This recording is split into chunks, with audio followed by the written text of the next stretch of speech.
Let's cut the crap. You've been called slow, distracted, weird, overthinking, even lazy. But what if those labels aren't flaws? What if they're proof your brain is operating on a different frequency? Because here's the truth. Most people won't tell you some of the smartest behaviors in human history were first mistaken for stupidity.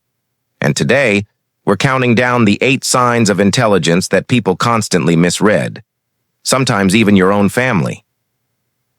If number 3 sounds like you might be more intelligent than you've been led to believe. Let's get into it. Number 8. You talk to yourself? Yeah, out loud. You're standing in the kitchen, muttering, "Where the hell did I put the keys?" Or rehearsing a tough conversation in the mirror. Your roommate walks in, gives you the look like you've lost it.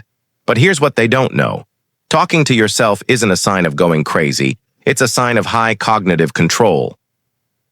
2022 study from the University of Bangor found that people who talk to themselves out loud solve problems 37% faster than those who stay silent.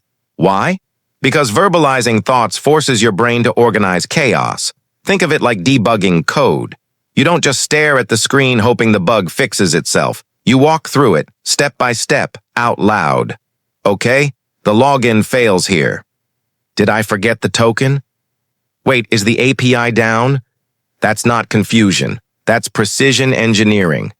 And get this, elite athletes do it all the time. Tennis players mutter strategy between points. Basketball players talk through free throws. It's not nerves. It's cognitive anchoring. Even Einstein was known to walk around Princeton whispering equations to himself. People thought he was senile. He was actually stress testing theories in real time. So the next time someone gives you side-eye for narrating your life, just smile. You're not losing your mind. You're running diagnostics. Number 7. You can't handle small talk. You go to a party. Someone says, "Crazy weather, huh?" And your brain flatlines. Not because you're rude, but because your mind is screaming, "This is meaningless. We're carbon-based life forms hurtling through space on a rock and we're talking about humidity?" Most people call this awkwardness, introversion, social anxiety. But neuroscientists call it high cognitive threshold. A 2023 paper in Nature Human Behavior found that people with higher IQs have less dopamine response to low-value social interactions. Translation: your brain literally doesn't get rewarded for small talk. It's like giving a Michelin star chef a box of instant noodles and saying, "Cook something inspiring." And here's the twist. The people who thrive on small talk aren't shallow. They're just optimized for social bonding. But you're optimized for depth. Your brain skips the warm-up and goes straight to the final boss. You want to talk about consciousness, the future of AI, or why humans keep repeating the same historical mistakes. And when you don't get that, you shut down. Not because you can't socialize, because your brain refuses to waste energy on low-signal conversations. Even Nikola Tesla avoided parties. He said small talk felt like mental sandpaper. And yet he single-handedly designed the electrical grid we still use today. So if you dread chit-chat, don't think you're broken. You're just built for higher bandwidth. Number 6. You ask dumb questions. You're in a meeting. Everyone nods along like they get it. Then you raise your hand and say, "Wait, what does synergy actually mean in this context?" Silence. Eyes roll. Someone mutters, "Here we go again." But here's the secret. Asking obvious questions isn't ignorance. It's intellectual courage. A Harvard Business School study analyzed 1,200 innovation teams. The ones that asked the most basic questions, they produced 42% more breakthrough ideas. Why? Because most people pretend to understand to avoid looking stupid. But you're willing to look foolish to find the truth. And that's a rare form of intelligence. Epistemic vigilance. It means you don't accept surface-level answers. You dig until the foundation is solid. Think of it like building a house. Everyone else is happy if the paint looks good. You're the one checking the load-bearing walls. Even Feynman, One of the greatest physicists of all time was famous for stopping lectures and saying, "I don't understand what you just said. Can you explain it again?" Colleagues thought he was messing with them. He wasn't. He was making sure no conceptual cracks slipped through. So the next time you're mocked for asking what or why too much, remember, genius doesn't pretend. Genius verifies. Number 5. You forget names. Instantly, you meet someone. They say their name. 2 seconds later, gone. You panic. Smile awkwardly. Hope they don't notice. People assume you're rude or distracted, but the real reason? Your brain is filtering for significance. A 2021 cognitive study at Cambridge found that high IQ individuals are worse at recalling low-utility information, like names, dates, or small details, because their brains automatically deprioritize what they deem irrelevant. Your mind isn't failing. It's running an efficiency algorithm. Think about it. What's more important, remembering someone's name or understanding their argument about climate policy? Your brain chooses the latter every single time.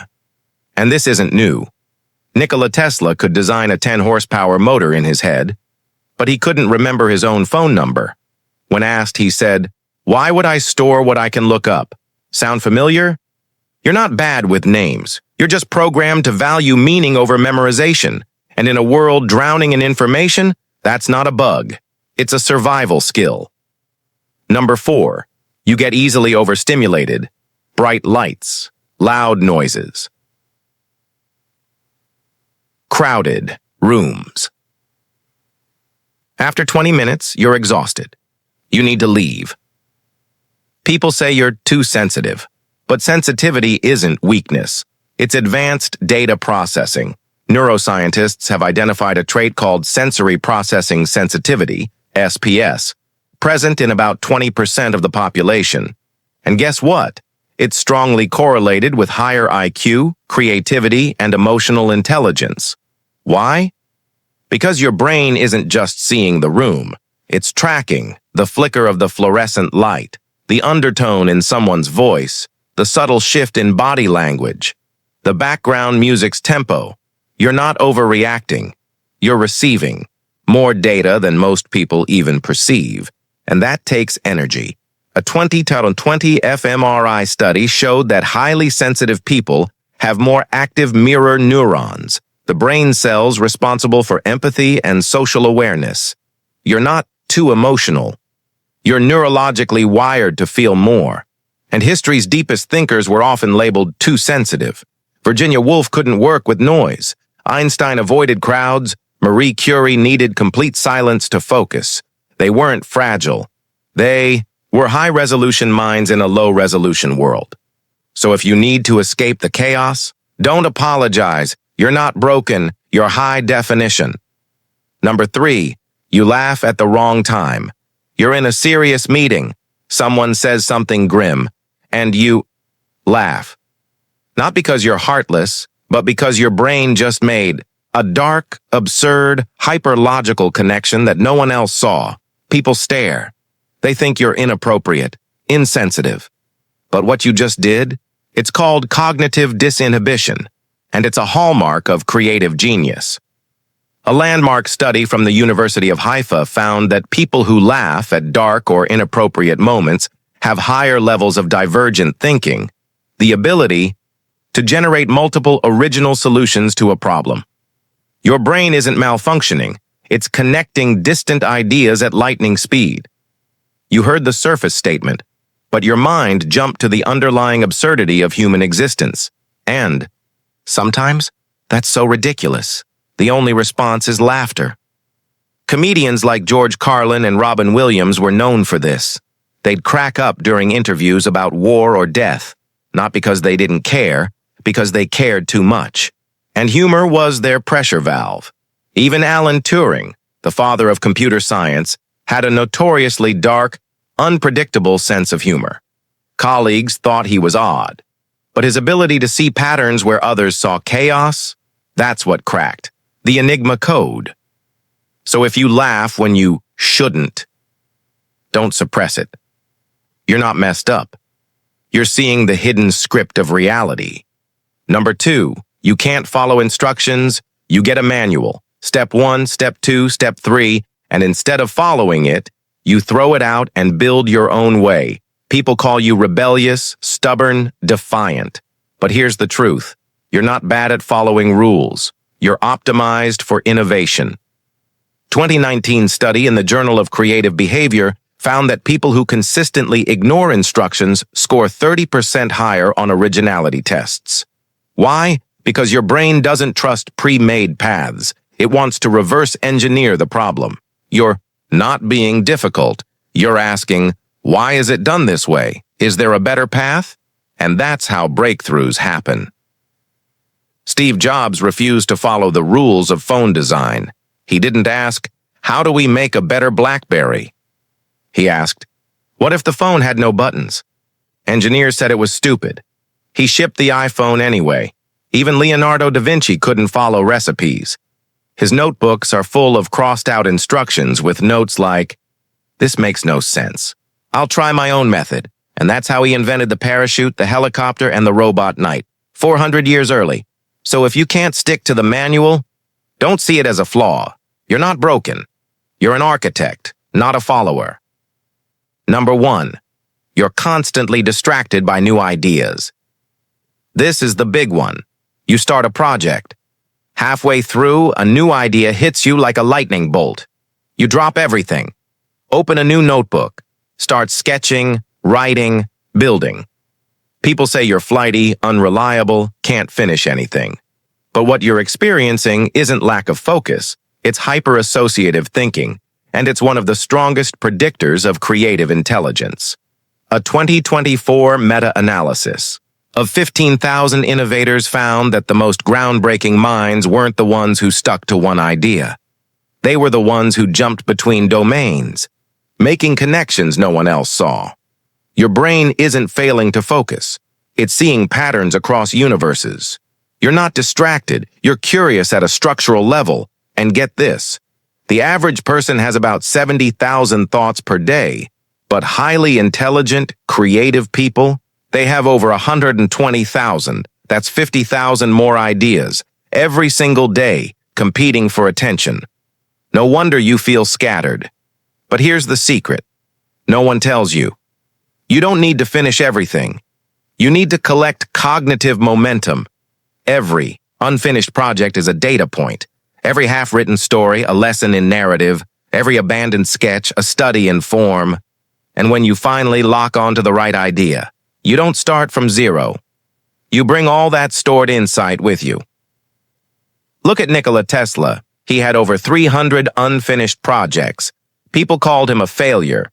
But his failures led to wireless transmission, neon lighting, and the AC motor. Or Marie Curie. She jumped from physics to chemistry to medicine, following curiosity, not plans. She didn't finish every path. But the ones she did, they won her 2 Nobel Prizes. So if you're drowning in unfinished ideas, don't feel guilty. You're not failing. You're gathering intellectual fuel, and one day when the right spark hits, all that energy will ignite. That's not stupidity. That's not laziness. That's the mind of a pioneer. Let's be real. The world doesn't reward different thinking until it needs it.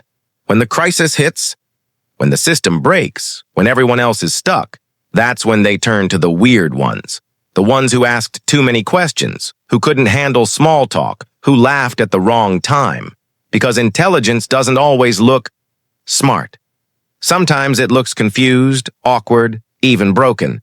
But under the surface, it's connecting dots, building models, testing futures. So if you've ever been told you're too much, too intense, too sensitive, too strange, don't shrink. You're not behind. You're ahead of the signal and the world. It's just not ready for you yet. That's it for today. If this hit home, smash that like button. It tells YouTube this kind of content matters. Subscribe for more videos that reframe the way you see yourself. Because sometimes, the thing you hate about your mind is the exact thing that makes you genius. See you in the next one.